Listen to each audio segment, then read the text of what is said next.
J'ai tenu à vous rencontrer spécialement aujourd'hui pour que nous puissions échanger sur vos difficultés éventuelles, mais aussi vous faire part de la nouvelle tournure que doit prendre la lutte. Il y a aussi à se conseiller, à se donner plus de leçons, à tirer aussi les enseignements de tout ce que vous avez pu vivre depuis tout ce temps. J'ai toujours dit, quand on est en moto ou en véhicule, facilement, on oublie et on roule. Et quand on roule, on est dans les embuscades en permanence. Souvent, il faut marcher. Parce que l'ennemi lui-même vient rarement en moto. Soit il le pousse, ou bien il dépose quelque part et il marche. Nous devons pouvoir faire la même chose. Organisez à l'intérieur de vos différentes bases-là pour ne jamais être surpris. Parce qu'il y a une question qui reste encore sans réponse, c'est comment on se fait surprendre. Là-bas, il faut que nous fassions des efforts. Moi, je ne suis pas d'accord qu'on se fait surprendre. Vous êtes d'accord avec moi? Mais pourquoi on se fait surprendre? C'est parce qu'on baisse la garde. Parce qu'on se dit que, bon, ici, là, on a travaillé, ça va plus ou moins, on n'est plus concentré. Mais je vous exhorte à ne jamais vous déconcentrer. Lorsqu'il y a une attaque quelque part et que les gens sont surpris, on sait. Parce que quand les gens sont surpris, ils appellent pour dire on est sous le feu. C'est ainsi qu'ils appellent l'appui aérien. Pour dire les trucs. Mais nous aimons entendre, on les voit venir. Lorsque vous n'êtes pas surpris et que vous avez le temps de nous dire qu'on les voit, ça vous permet, vous, de prendre les dispositions pour combattre et aussi au drone de pouvoir agir. Je peux vous rassurer qu'au jour d'aujourd'hui, nous avons plus d'une vingtaine de drones de combat au Burkina. Donc il n'y a pas de raison que vous soyez surpris. Et quand on dit des drones de combat, ils sont là pour appuyer. Et généralement, ils attendent juste un signal pour dire que nous voyons venir l'ennemi. Mais la plupart du temps, ils sont appelés pour dire tel poste est sous le feu. Et finalement, c'est lorsque l'ennemi replie qu'ils les prennent en charge pour essayer de frapper. Non. Donc vous me promettez ici et maintenant que vous n'allez plus jamais vous laisser surprendre. Nous n'avons pas payé des drones de combat pour que ça chôme. Nous les avons payés pour que vous puissiez guetter et nous dire on les voit. Ils sont en train de venir où il y a ci, il y a ça. Sinon on allait se mettre à payer des drones d'observation seulement, qui sont moins coûteux. Nous voulons les voir et les éliminer. Donc, ne dormez pas. Qu'il pleuve, qu'il vente, ne dormez pas.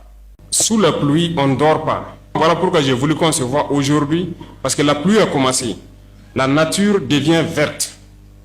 Les feuilles ont beaucoup poussé et les intempéries, ce n'est pas des moments de faiblesse.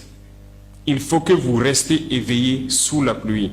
Nous avons souhaité depuis un moment donc, que les gens puissent s'organiser, sortir et élaguer aux abords des axes parce que la tendance des mines à effet dirigé commençait à être trop. Mais si on élague beaucoup et que la voie est libérée sur 100 mètres de part et d'autre, ça nous permet de pouvoir mener d'autres actions. Il faut que partout, vous puissiez organiser les populations pour sortir, libérer les axes. Les buissons, tout fait, tout. Il faut élaguer pour que ces IED à effet dirigé-là ne puissent pas être posés contre vous ou contre les populations. Mais il faut que tout le monde se mette à la tâche. Il faut qu'autour de vos communes ou de vos villages-là, vous puissiez creuser des tranchées. Certes, on dit que des machines sont venues, mais c'est pas, je vous ai dit tout de suite, ça peut pas se déployer sur tout le Burkina une fois. On n'a pas 1 million de machines. Mais il faut que chacun commence chez lui. Tous les jours, il y a des drones en permanence qui sont arrêtés dans des positions bien précises. Ils attendent juste qu'on les dise, on les voit venir ici. Mais rarement, les gens arrivent à le faire. Chaque fois, on est sous le feu. On ne peut pas être sous le feu. On doit voir venir. Vous m'avez promis tout de suite que vous n'allez plus dire on est attaqué.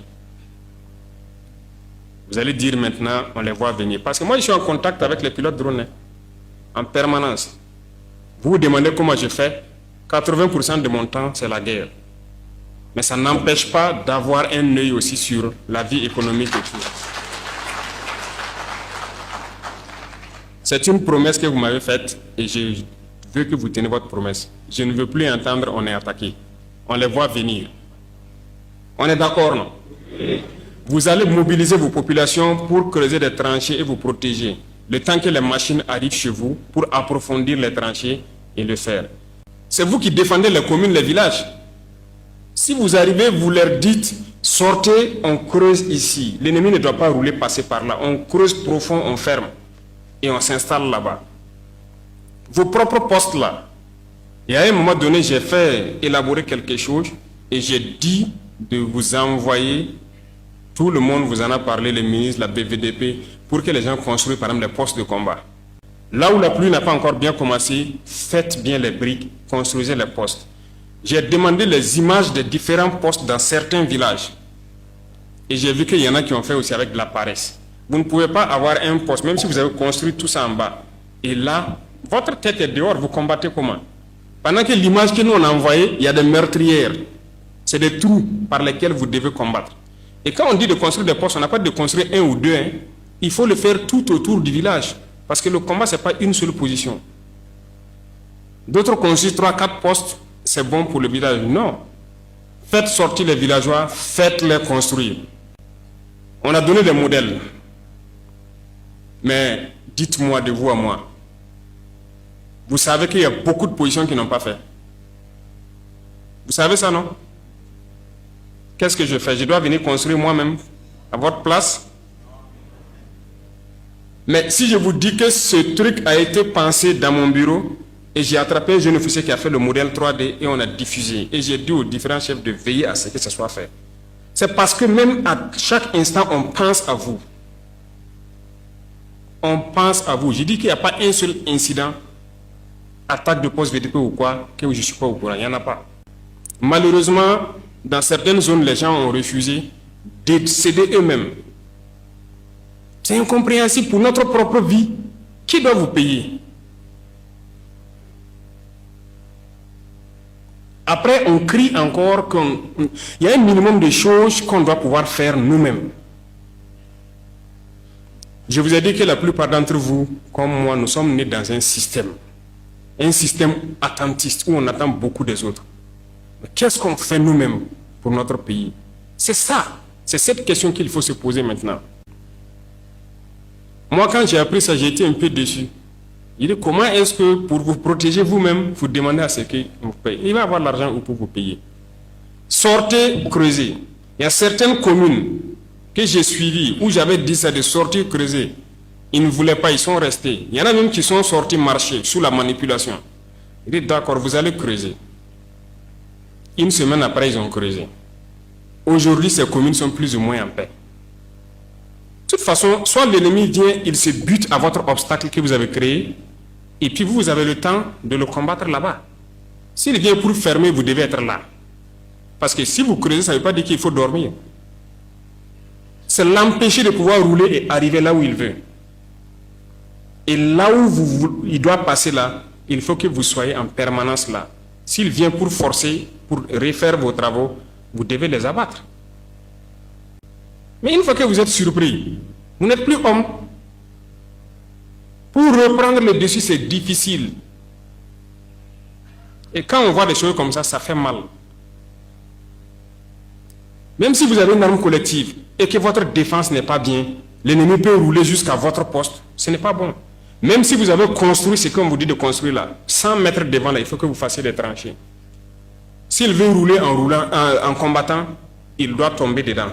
Ou bien il s'arrête là-bas, il descend pour essayer de traverser. Et vous avez le temps d'ajuster vos tirs. Est-ce que ça c'est compliqué? Donc il y a du travail. On ne doit pas être paresseux.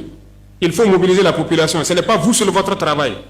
Il faut que toutes vos populations la comprennent que vous décidez de vous sacrifier pour eux. Donc quand vous les dites de sortir travailler, ils doivent sortir. L'autre jour, il y a eu une attaque. J'ai suivi tout et j'ai cherché à savoir qu'est-ce qui s'est passé. Les gens étaient surpris. Non. Quand vous avez une arme collective, la première des choses, vous ne devez pas être surpris. Vous devez voir l'ennemi et vous apprêter à l'affronter. Chaque fois, c'était attaqué, attaqué, attaqué. J'ai dit aux pilotes d'aller filmer pour me montrer. Est-ce qu'ils ont construit les postes? Est-ce qu'ils ont creusé? Non. Il n'y avait pas grand-chose, il n'y avait rien. Donc on va vous forcer et vous allez les forcer. Désormais, c'est comme ça.